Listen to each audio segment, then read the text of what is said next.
What's up, y'all? Did a black man discover the fountain of youth? Read this article for you guys. So, whenever he encountered a intuitive fact, my mother's brother, my Uncle Ed, was fond of saying that's just another one of those things they just don't tell us, as if key bits of information about our older things were systematically being withheld from black people. At the top of my list, the top of my own list was things that weren't told in school, is the fact of the legendary fountain of youth. What was not only taught for centuries to be located, which was not only thought for centuries to be located in Ethiopia, but that the man who just had discovered it and ruled over it was a black man. European European artists even painted portraits of him and sometimes decorated their maps of Africa with his image. European kings, popes, and explorers from Marco Polo to Ponce de Leon knew of him and his magical realm. That's right.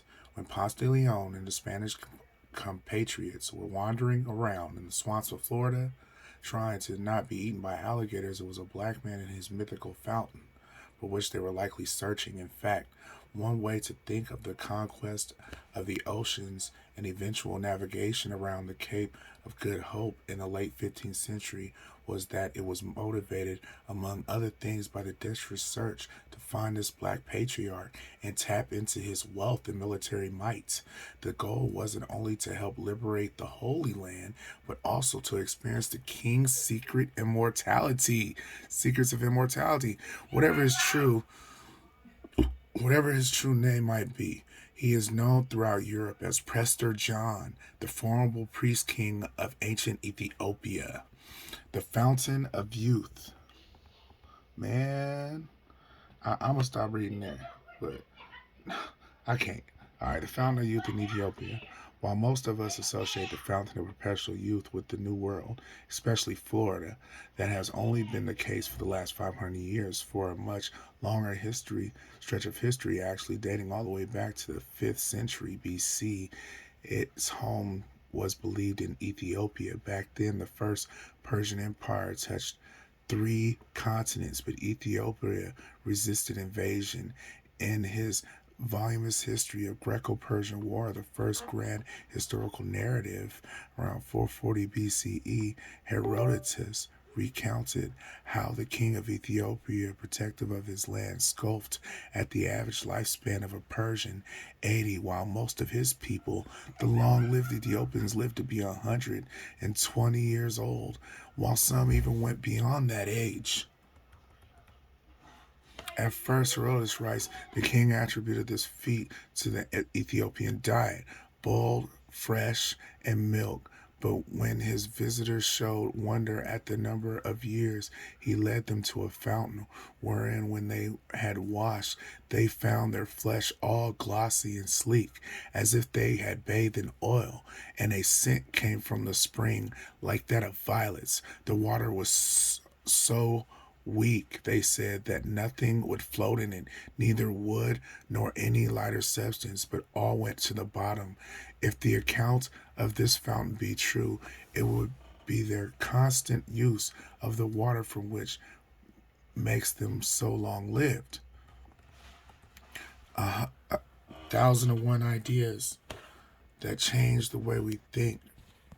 Robert Arp suggests this was the first recorded mention of the fountain of youth in history.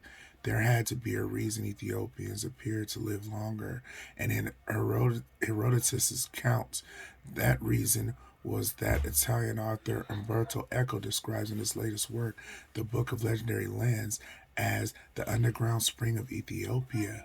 Though Eco is quick to point out that near University of fountain imagery in the world culture from variations of the Garden of Eden and the Romance of Alexander to the ancient myths of the far Middle East. In the Judeo-Christian context, man's obsession with defying what seemed to be an inevitable fate, aging and death, sprang from his banishment from the original earthly paradise.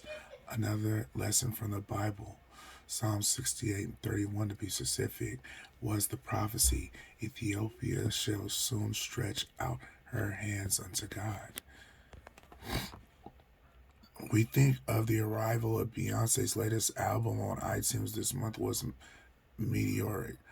But 800 years earlier, the mysterious arrival of European courts of the so-called letter of Prester John ignited the search for the African king and his kingdom, unrivaled in its geographic scope, one lasting centuries in endurance.